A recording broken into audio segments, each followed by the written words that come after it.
Hi friends. IIT jam, CUET और दूसरे सब यूनिवर्सिटीज़ के इंट्रेंस एग्जामिनेशन जो होता है फिजिक्स के लिए, उसमें रेडियो एक्टिविटी भी एक पार्ट है। तो इस वीडियो में हम लोग रेडियो एक्टिविटी के बारे में चर्चा करेंगे और साथ ही साथ जो प्रीवियस आईआईटी जैम के आए हुए क्वेश्चंस हैं उनका कुछ हम लोग सोल्यूशन देखेंगे। तो रेडियो एक्टिविटी का खोज जो है वो हेनरी बेक्यूरल ने 1 मार्च 1896 को किया था। इसके बाद हम लोग जानते हैं कि रेडियो एक्टिविटी में रदरफोर्ड ने बहुत काम किया। उसके बाद मैडम क्यूरी और उनके हस्बैंड जो थे पियरी क्यूरी, उनका भी बहुत बड़ा योगदान है और इसके लिए इन सबों को नोबेल प्राइज़ भी मिला हुआ है। तो रेडियो एक्टिविटी एक्चुअल प्रोसेस क्या है कि एक रेडियो एक्टिविटी एक ऐसा न्यूक्लियर फिनोमेना है जिसमें हेवी एटम का न्यूक्लियस जो है वो अनस्टेबल होकर अल्फा बीटा और गामा रेडिएशंस को इमिट करता है। ठीक है। और जो और इनके साथ हम लोग का एनर्जी भी रिलीज होता है। ठीक है। नेक्स्ट हम लोग देख लिए कि अल्फ़ा बीटा और गामा रेडिएशन इमिट होता है। इनकी प्रॉपर्टीज़ को बताने के लिए रदरफोर्ड ने एक्सपेरिमेंट किया था, ये हम लोग को पता ही है। और इसी से रिलेटेड हम लोग अल्फ़ा बीटा और गामा रेज की प्रॉपर्टीज़ को थोड़ा सा अलग अलग करके स्टडी कर लेते हैं। ये इससे रिलेटेड क्वेश्चंस रह सकते हैं, जैसे अल्फ़ा रेज क्या है, ये हीलियम के इक्विवेलेंट है। बीटा रेज क्या है, ये इलेक्ट्रॉन्स के इक्विवेलेंट है। और गामा रेज क्या है, ये इलेक्ट्रोमैग्नेटिक वेव है। ठीक है। और अल्फा रेज पर 2 यूनिट का पॉजिटिव चार्ज होता है, बीटा रेज पर 1 यूनिट का नेगेटिव चार्ज होता है और गामा रेज जो होती हैं वो न्यूट्रल होती हैं। ठीक है।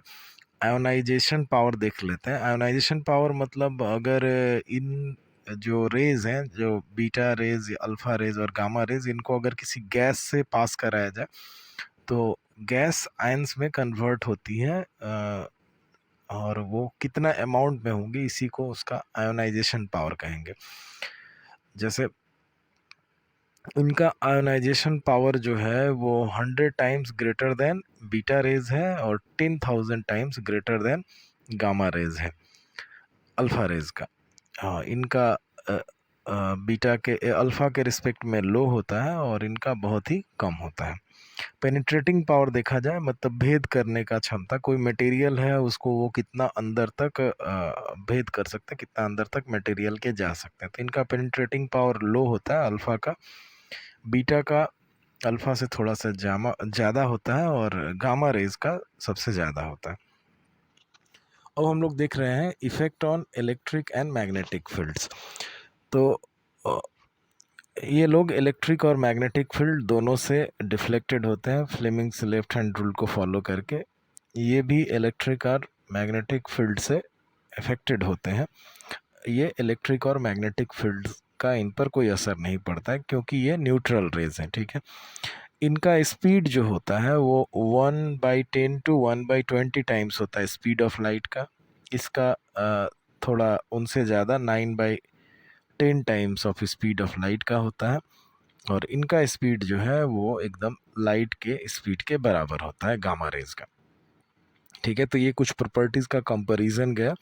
अब हम लोग देखते हैं law of radioactive decay. Law of radioactive decay क्या कहता है कि अगर मान लिया गया कि कोई एक रेडियोएक्टिव सैंपल है जिससे रेडियोएक्टिव रेज निकल रही हैं, तो वो या रेडियोएक्टिव पार्टिकल्स उनसे निकल रहे हैं, तो rate of decay of particles मतलब पर यूनिट टाइम में कितना पार्टिकल्स उससे डिके कर रहे हैं, वो डायरेक्टली प्रोपोर्शनल टू होगा number of particles present in the sample at that instant. मतलब जितने ज़्यादा नंबर ऑफ पार्टिकल्स रहेंगे रेट ऑफ डिके उतना ही ज़्यादा होगा। तो ये rate of decay dN/dt proportional to n का लिख दिया गया। ठीक ना। n जो है उस टाइम पर, मान लिया जाए अगर कोई टाइम t पर लिया जा रहा है तो t टाइम पर जो पार्टिकल्स हैं उनको n से दिखाया गया है। तो हम लोग जनरली इसको ये करने के लिए पकड़ ले रहे हैं कि जब टाइम जब जीरो है तो नंबर ऑफ पार्टिकल्स हम लोग का n जीरो है, और जब टाइम t हो जा रहा है तो नंबर ऑफ पार्टिकल्स हम लोग के n हो जा रहा है, ठीक ना। इसी पर हम लोग कैलकुलेशन करेंगे। तो यहाँ पर हम लोग अगर ये प्रोपोर्शनल का साइन हटाते हैं, dn बाई dt, एक प्रोपोर्शनल का साइन हटाएंगे तो यहाँ पर एक कांस्टेंट आता है जिसको हम लोग माइनस लैम्डा से लिखते हैं, ठीक ना। माइनस लैम्डा को हम लोग डिके कांस्टेंट भी कहते हैं। ये डिके कांस्टेंट को कैसे डिफाइन कर सकते हैं, ये हो गया हम लोग का रेट ऑफ डिके और ये हो गया नंबर ऑफ पार्टिकल। तो डिके कांस्टेंट अगर हम लोग ये लैम्डा का वैल्यू निकालना है, ये लैम्डा को डिफाइन करना है, तो ये कितना हो जाएगा, ये rate of decay dn by dt ऊपर चला जाएगा with minus sign divided by n, यानी rate of decay of particles by total number of particles present at that time. Okay, तो ये हो गया dn by dt equals to minus lambda n हो गया। यहाँ से हम लोग इसी को थोड़ा अरेंज कर दिए हैं, dt को नीचे सेंड कर दिए हैं और n को ये बस ऐसे यहाँ पर हम लोग n को नीचे भेज दिए हैं और dt को ऊपर की तरफ ट्रांसफर कर दिए। अब दोनों साइड इंटीग्रेशन ले लिए हैं। यहाँ पर लिमिट हम लोग n जीरो से n तक रखे हैं और यहाँ पर हम लोग लिमिट वो t जीरो से t, ये t जीरो मतलब जीरो ही हम लोग पकड़ लेंगे बाद में। अब इसको इसका हो जाएगा ln n minus ln n zero और इसका minus lambda t minus t zero हो जाएगा। अब टाइम को हम लोग जीरो पकड़ लिया गया, इनिशियल टाइम को, तो ln n by n zero equals to हो जाएगा माइनस लेमडा t। अब यहाँ से अगर हम लोग ln को हटा दें तो ये हो जाएगा ये n equals n by n zero equals to हो जाएगा हम लोग का e to the power minus lambda t। तो यहाँ से n का वैल्यू हो जाएगा n equals to n zero e to the power minus lambda t। यानी देख रहे हैं कि जैसे जैसे टाइम बढ़ते जाएगा नंबर ऑफ पार्टिकल्स जो है वो एक्सपोनेंशियली डिके करते जाएंगे। इसी को हम लोग रेडियोएक्टिव डिके लॉ कहते हैं। ये बहुत इंपॉर्टेंट है, एग्जाम न्यूमेरिकल के लिए ये टॉपिक बहुत काम का है। तो यहाँ पर एक ग्राफ के थ्रू दिखाया गया, ये n equals to n zero e to the power minus lambda t. जैसे जैसे टाइम बढ़ते जा रहा है नंबर ऑफ पार्टिकल्स जो है हम लोग के डिके करते जा रहे हैं एक्सपोनेंशियली। टाइम बढ़ते जा रहा है, पार्टिकल्स एक्सपोनेंशियली डिके कर रहे हैं। पहले n जीरो था, अब मान लिया जाए ये n जीरो किसी एक टाइम पर तो हाफ हो जाएगा, यानी n जीरो बाई टू हो जाएगा। तो जिस टाइम पर ये होता है उसी टाइम को हम लोग हाफ लाइफ कहते हैं। इसको टी हाफ से हम लोग इंडिकेट करते हैं, ठीक है, इससे या फिर टी हाफ से, इस तरह से हम लोग इंडिकेट करते हैं। तो हाफ लाइफ ऐसा टाइम है जहां पर number of particles initial number के हाफ हो जाते हैं, ठीक है। तो ये फॉर्म याद रखेंगे, लॉ याद रखेंगे कि रेट ऑफ डिके जो है वो directly proportional to number of particles present का होता है। अब आ जाते हैं हम लोग हाफ लाइफ पीरियड, जो हम लोग देखें उसी को फिर से समझ लेते हैं कि ऐसा टाइम है जहां पर नंबर ऑफ पार्टिकल्स किसी रेडियोएक्टिव सैंपल में वो क्या हो जाते हैं, इनिशियल के हाफ हो जाते हैं। जैसे यहाँ पर दिखाया गया number of particles n zero थे, ये कितने हो जा रहे हैं, n zero by t two हो जा रहा है। इधर टाइम प्लॉट किया जा रहा है, तो जितने टाइम पर ये हो रहा है उसी को हम लोग क्या कहते हैं, हाफ लाइफ टाइम कहते हैं या हाफ लाइफ पीरियड कहते हैं। यहाँ से एक बात याद रखेंगे कि हाफ लाइफ पीरियड जो होता है वो 0.693 बाई लेमडा यानी डिके कांस्टेंट का होता है, ठीक ना। Half life time equals to 0.693 by decay constant, ये भी बहुत काम का है। अच्छा, ये रिलेशन हम लोग याद रखेंगे कि n by n zero equals to होता है half of t by t half, ठीक ना। t हो गया हम लोग का टोटल लाइफ टाइम और ये हो गया हाफ लाइफ टाइम। ये यहाँ पर ये स्मॉल लेटर से भी हम लोग यूज़ कर सकते हैं कैपिटल लेटर से, तो उसमें कंफ्यूज होने की ज़रूरत नहीं है। ये याद रखेंगे कि बस n by n zero equals to होता है 1/2 t बाई टी हाफ, मतलब total life time by half life time. अब नेक्स्ट देखते हैं एवरेज लाइफ के बारे में। एवरेज लाइफ क्या कहलाता है, एवरेज या मीन लाइफ हो गया कि एक एटम के जो भी एक एटम है, अगर रेडियोएक्टिव कोई एक सैंपल है तो उसके जितने भी एटम्स हैं उनका सम ऑफ लाइफ, ठीक है, और divided by total number of atoms, ठीक है। एग्जाम्पल में जितने भी एटम्स हैं उनका जो भी लाइफ है, जो भी मतलब रेडियोएक्टिव डिके करते करते जब तक न्यूट्रल हो जाएंगे तब तक का जो लाइफ है divided by total atoms present in the sample होता है।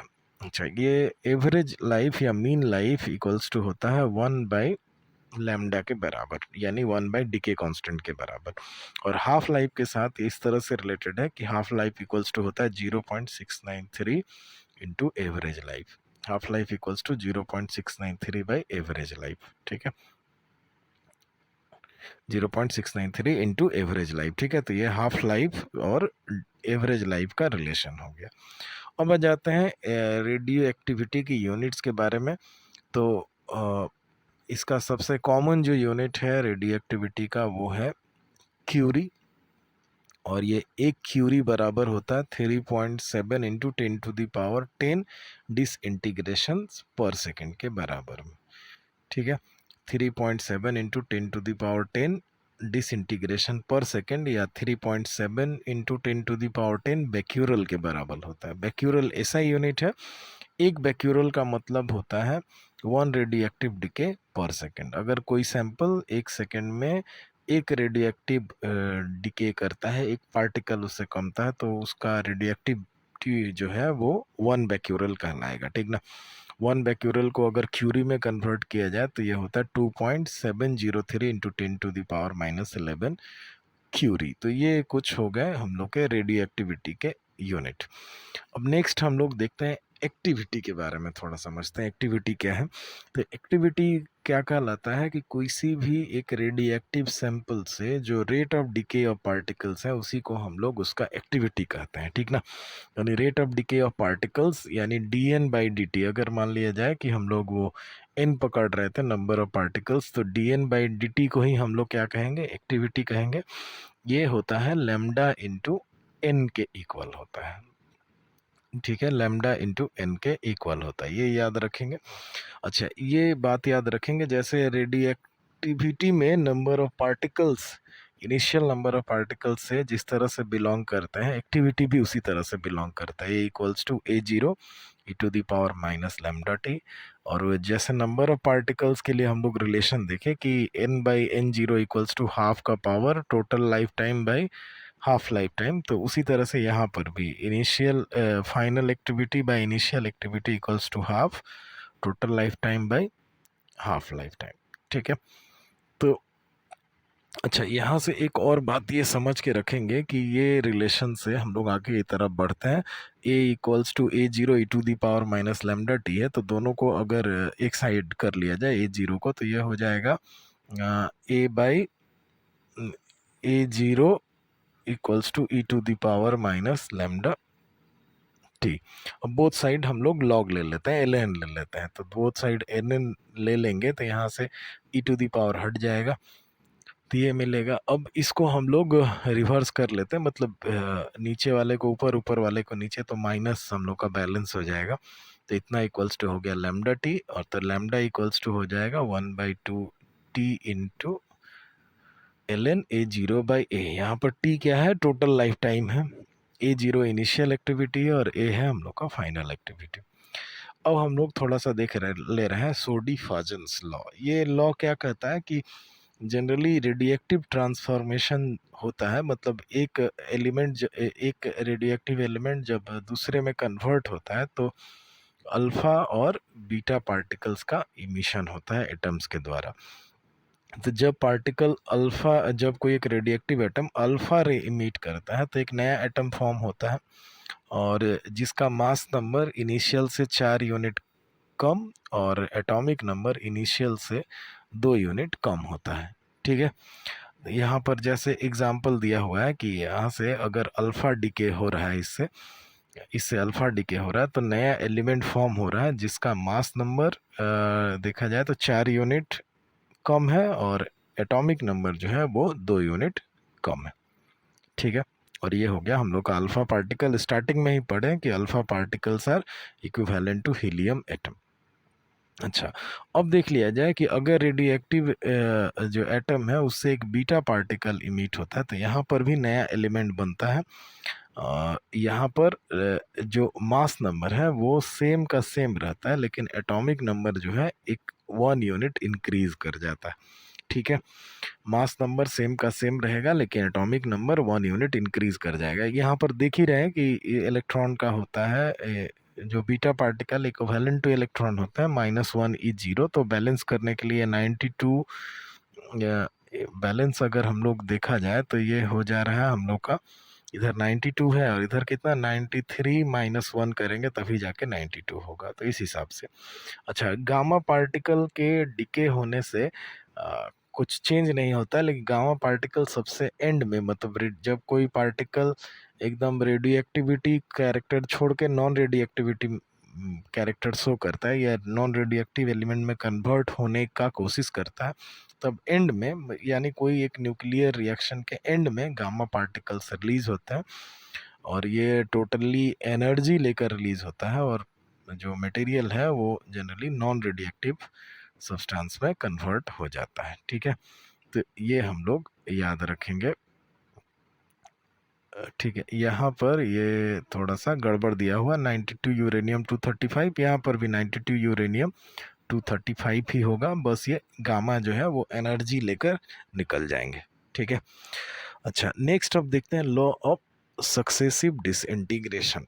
तो लॉ ऑफ सक्सेसिव डिसइंटीग्रेशन से अभी तक आईआईटी जैम में डायरेक्ट क्वेश्चंस आए हैं। जो कंडीशंस हैं उनको हम लोग को अच्छे से दिमाग में रखना होगा। जैसे मान लिया जाए कि कोई एक सब्सटेंस है, रेडिएक्टिव सैंपल ए, वो बी में डिके होता है, बी सी में डिके होता है, और इसी तरह से सी डी में, टी में, इस तरह से, और एक्स जब तक बनता है तब तक स्टेबल हो जाता है। मान लिया जाए जब टाइम 0 है तो नंबर ऑफ इनिशियल एटम्स ए में जो है वो n0 है, और जब टाइम t होता है तो ए में नंबर ऑफ एटम्स n1 हो जाते हैं। ठीक है, मतलब टाइम जब 0 है तब इसमें नंबर ऑफ पार्टिकल्स n0 है, उसके बाद ये डिके करना स्टार्ट करता है, और टी टाइम में इसमें नंबर ऑफ एटम्स हम लोग के n1 हो जा रहा है। इसी तरह से टी टाइम में बी में नंबर ऑफ एटम्स जो है वो n2 हो जा रहा है। ठीक है, अब पकड़ लिया जाए कि λ1 एंड λ2 जो है ए और बी के डिके कांस्टेंट्स हैं, तो यहाँ से हम लोग n2 का वैल्यू, मतलब बी में कितने नंबर ऑफ एटम्स रहे, ये हम लोग लिख सकते हैं क्या, कि λ1 into n0 divided by λ2 minus λ1, और इधर ब्रैकेट में e to the power minus λ1t minus e to the power minus λ2t। तो ये रिलेशन हम लोग अच्छे से दिमाग में बैठा कर रखेंगे। अब यहाँ से रिलेटेड दो रेडिएक्टिव इक्विलिब्रियम पढ़ने हैं। एक को हम लोग कहते हैं सेकुलर और परमानेंट इक्विलिब्रियम। यही सब कंडीशंस देते हैं कि सेकुलर इक्विलिब्रियम का कंडीशन क्या है, या इसके बाद हम लोग अगला जो देखेंगे वो है हम लोग का ट्रांजिएंट इक्विलिब्रियम, इसका कंडीशन क्या है। तो सेकुलर इक्विलिब्रियम का हम लोग कंडीशन याद रखेंगे कि अगर फर्स्ट का जो टाइम है, मतलब फर्स्ट जो सैंपल है ए का लाइफ टाइम है या हाफ लाइफ टाइम है, जो भी कह लिया जाए, अगर वो बी के रिस्पेक्ट में बहुत ज़्यादा है, और जैसे फर्स्ट का लाइफ या हाफ लाइफ जो है वो इन्फिनिटी के करीब करीब है, और सेकंड का करीबन करीबन 0 के करीब करीब है, जिसको हम लोग दूसरे लैंग्वेज में कह सकते हैं कि half life of A is very longer than that of B. ठीक ना, टोटल लाइफ टाइम हो या फिर हाफ लाइफ टाइम हो, अगर ए का बी के रिस्पेक्ट में बहुत ज़्यादा है तब जो इक्विलिब्रियम कंडीशन होता है उसको हम लोग परमानेंट या सेकुलर इक्विलिब्रियम कहते हैं। ठीक है, याद रहेगा, ए का हाफ लाइफ बी के रिस्पेक्ट में बहुत ज़्यादा हो या ए का टोटल लाइफ टाइम बी के रिस्पेक्ट में बहुत ज़्यादा हो, तो हम लोग जो इक्विलिब्रियम होगा उसको परमानेंट या सेकुलर इक्विलिब्रियम कहेंगे। ऐसे कंडीशन में n1 λ1 इक्वल्स टू होता है n2 λ2 होता है, यानी रेट ऑफ डिके जो होगा वो रेट ऑफ प्रोडक्शन के एकदम इक्वल होता है। जैसे यहाँ पर ग्राफ में दिखाया गया है, इधर नंबर ऑफ पार्टिकल्स, इधर टाइम दिया गया है, तो जिस हिसाब से हम लोग का रिकवरी हो रहा है उसी हिसाब से डिके हो रहा है, मतलब जिस हिसाब से, जिस तरह से रेट ऑफ फॉर्मेशन हो रहा है उसी रेट में रेट ऑफ डिके भी हो रहा है। अच्छा, नेक्स्ट अब ट्रांजिएंट इक्विलिब्रियम देख लेते हैं। तो ट्रांजिएंट इक्विलिब्रियम के लिए जो है फर्स्ट मटेरियल का डिके कांस्टेंट जो है वो सेकेंड मटेरियल के डिके कांस्टेंट के रिस्पेक्ट में बहुत ही कम होना चाहिए, और सेकेंड का डिके कांस्टेंट है वो जो लगभग 0 के बराबर होना चाहिए। यहाँ पर n2/n1 इक्वल्स टू होता है λ1/λ2 माइनस λ1। तो ये ट्रांजिएंट इक्विलिब्रियम का कंडीशन दिमाग में रखेंगे। अच्छा, एक और है टॉपिक जिसको हम लोग आइसोटॉपिक रेशियो कहते हैं। ये बहुत इंपॉर्टेंट है क्योंकि 2020 में ही इससे रिलेटेड क्वेश्चन आया हुआ है और आगे भी आने का चांसेस है। जैसे मान लिया जाए कि एक रेडियोएक्टिव न्यूक्लियाई एक्स जो है वो डीके होता है वाई में, और एक्स का हाफ लाइफ पीरियड जो है हम लोग टी हाफ पकड़ लेते हैं।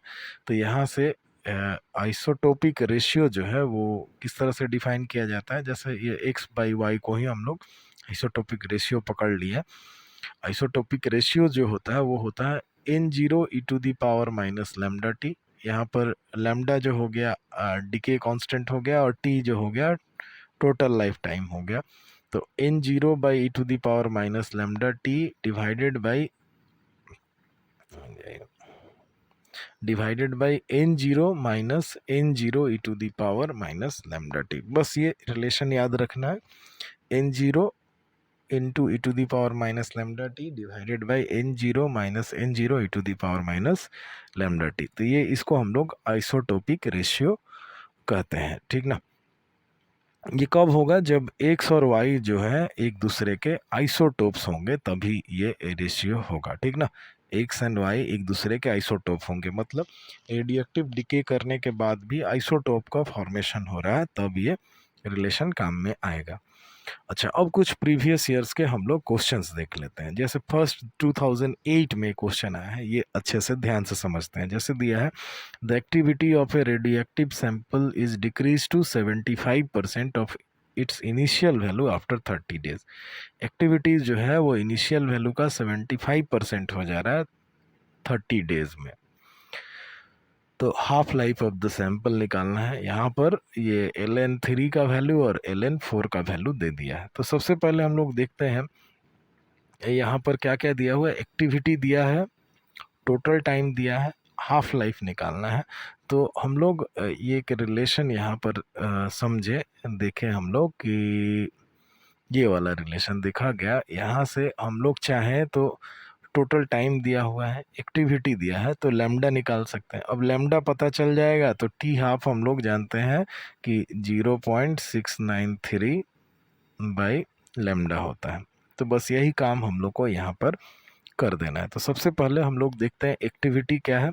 पहले रिलेशन लिख दिया गया, एक्टिविटी क्या हो जा रहा है 75% ऑफ इनिशियल एक्टिविटी का।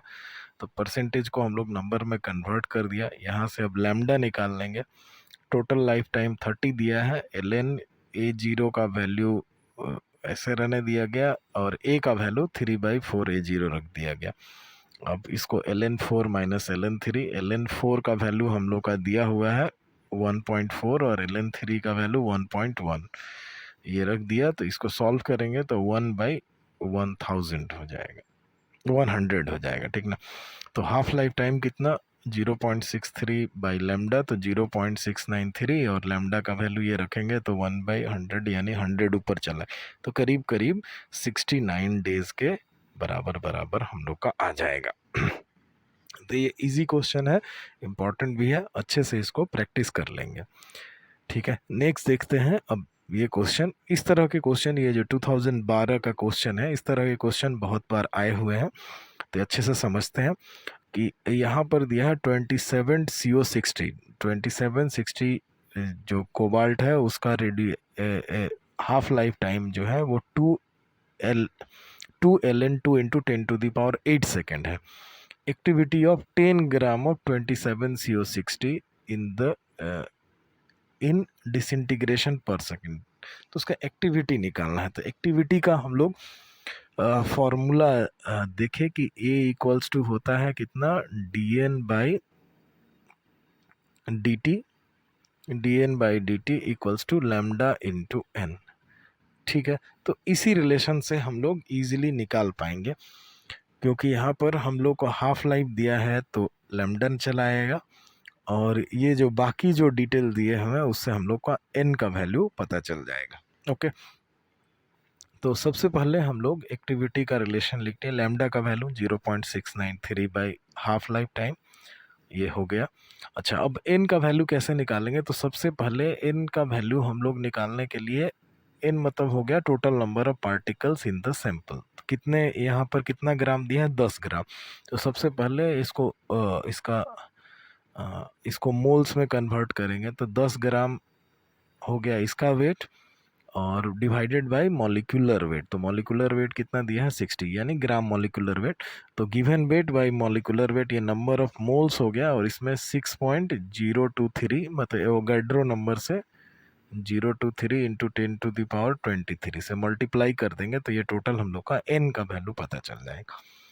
तो बस वही यूज़ किया गया। यहाँ पर हम लोग का हो गया लैम्डा का वैल्यू, ये रिलेशन से यूज़ कर रहे हैं। लैम्डा का वैल्यू ये हो गया, और ये हो गया हम लोग का टोटल नंबर ऑफ पार्टिकल्स। बस मल्टीप्लाई कर देंगे तो आ जाएगा 5 इंटू 10⁻14। तो हम लोग का 5 इंटू 10⁻14 डी नंबर ऑप्शन हो जाएगा, ठीक ना। तो ये नंबर ऑफ पार्टिकल्स ही निकालना मेन है। ये क्या करते हैं, अगर वेट ग्राम में है तो ग्राम में ही रहने देंगे, डिवाइडेड बाय मॉलिक्यूलर वेट कर देंगे, और इंटू एवोगैड्रो नंबर से इंटू कर देंगे। केजी में है तो उसको ग्राम में कन्वर्ट कर लेंगे, तब हम लोग निकाल लेंगे। अच्छा, नेक्स्ट आ जाते हैं। ये क्वेश्चन दिया हुआ है कि N atomic nucleus X with half-life Tx decays to Y, which has half-life Ty. The condition for secular equilibrium is, तो सेकुलर इक्विलिब्रियम का कंडीशन क्या है? तो देखा गया हम लोग कि सेकुलर इक्विलिब्रियम का कंडीशन यहाँ से आ जाए, तो सेकुलर या परमानेंट इक्विलिब्रियम का half life of A is very longer than that of B, ठीक ना। तो ए का हाफ लाइफ बी से ज़्यादा होगा तभी सेकुलर इक्विलिब्रियम होगा। तो हम लोग का ए का हाफ लाइफ बी से ज़्यादा होगा तो सेकुलर इक्विलिब्रियम हो, यानी कंडीशन हम लोग का डी हो गया। अच्छा, नेक्स्ट क्वेश्चन आ जाता है। ये है 2019 का ही क्वेश्चन है। ये देखते हैं कि in a typical human body the amount of radioactive 40K is 3.24 into 10⁻⁻5% of its mass, ठीक है। तो ये रेडिएक्टिव जो के है वो कितना है? किसी भी एक ह्यूमन बॉडी में 3.25 इंटू 10⁻⁻5% ऑफ इट्स मास का है। अच्छा, अब मान लिया जाए कि यहाँ पर और दिया है क्या? The activity due to 40K in a human body of mass 70 kg। तो 70 kg मास है, कह रहा है कि जो मास है उसका इतना परसेंट जो है वो ये रेडियोएक्टिव मटेरियल रखता है। तो अब एक्टिविटी निकालना है। अच्छा, हाफ लाइफ इसका दिया हुआ है, और एवोगैड्रो नंबर हम लोग का 6.022 इंटू 10⁻23 दिया है। तो यहाँ पर भी हम लोग को एक्टिविटी पूछा है, तो एक्टिविटी के लिए हम लोग यही फॉर्मूला यूज़ करेंगे, लैम्डा इंटू एन, ठीक है। तो लैम्डा का वैल्यू हम लोग इजीली निकाल सकते हैं 0.693 बाई टी हाफ करके। और नंबर ऑफ पार्टिकल्स यहाँ पर कैसे निकालेंगे? तो सबसे पहली बात है कि वेट कितना दिया है? 70 kg। तो 70 को हम लोग ग्राम में कन्वर्ट कर लेंगे, 70 इंटू 10⁻3, और उसके बाद मॉलिक्यूलर वेट है 40, मॉलिक्यूलर वेट 40 है कैल्शियम का, तो ये रख लिया गया। और इसके बाद कहा है कि ये जितना वेट है उसका इतना परसेंट ही जो है वो के रखता है। तो इसका अब इसका पहले इतना परसेंट हम लोग निकाल लेंगे, यानी 3.24 इंटू 10⁻³ बाई 100 कर देंगे, ठीक है। तो ये नॉर्मल हो गया। अब और इसमें एवोगैड्रो नंबर से मल्टीप्लाई कर देंगे, मतलब ये टोटल नंबर ऑफ मोल्स हो गया, और इसमें एवोगैड्रो नंबर से मल्टीप्लाई कर देंगे तो हम लोग को एन का वैल्यू पता चल जाएगा, ठीक ना। ये अच्छे से समझेंगे। सबसे पहले ये नंबर ऑफ मोल्स निकाल दिया गया, और इसमें कह रहा है कि केवल मास का इतना परसेंट ही जो है वो हम लोग का के है। तो ये लिखा गया रिलेशन, ये हम लोग का नंबर ऑफ पार्टिकल्स हो गया, ये ग्राम में कन्वर्ट कर दिया गया, ये मॉलिक्यूलर वेट से डिवाइड कर दिया गया, ये परसेंटेज दिया हुआ था, और ये अब ये हो जाएगा हम लोग का 6 × 10⁻13 डिसइंटीग्रेशन पर सेकेंड। अब एक डिसइंटीग्रेशन पर सेकेंड मतलब बैक्यूरल होता है, यानी 6 × 10⁻10 किलो बैक्यूरल हो जाएगा, ठीक ना। तो यही हम लोग का आंसर हो जाएगा 6 × 10⁻10 किलो बैक्यूरल, ठीक है। फिल इन द ब्लैंक्स है, किलो बैक्यूरल में ही पूछा है, तो 6 × 10⁻10 हो जाए। अच्छा, अब नेक्स्ट क्वेश्चन देखते हैं कि a particular radio isotope has a half life of 5 days। In 15 days the probability of decay in percentage will be. अच्छा, तो हम लोग देख रहे हैं कि हाफ लाइफ दिया है और टोटल लाइफ दिया है, तो हम लोग को पूछा है कि प्रोबेबिलिटी ऑफ डिके कितना होगा। तो सबसे पहले वो 15 दिन में कितना पार्टिकल्स हुआ ये हम लोग निकाल लेंगे। तो उसके लिए हम लोग रिलेशन पढ़े कि n/n0 equals to half total time by half life time. तो यहाँ से n इक्वल्स टू हो जाएगा n0 इंटू हाफ का पावर t/t हाफ, ठीक है। तो t का वैल्यू है 15, t हाफ का वैल्यू है 5, तो ये रख दिया गया। तो ये सॉल्व कर लेंगे तो n0/8 चला आएगा, ठीक ना। ये हम लोग का टोटल और ये हो गया हाफ लाइफ, बस फॉर्मूले पर ही हम लोग को रख देना है, तो n0/8 हो जाएगा।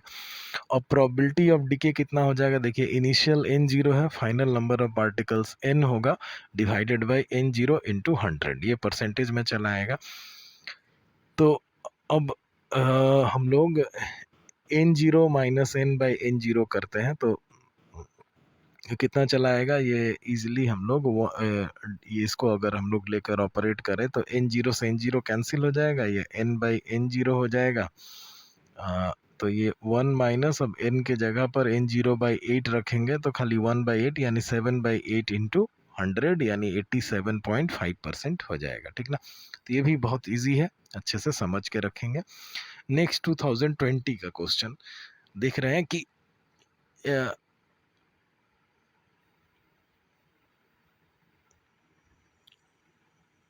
2020 का क्वेश्चन, ये मैं रिपीट क्वेश्चन डाल दिया।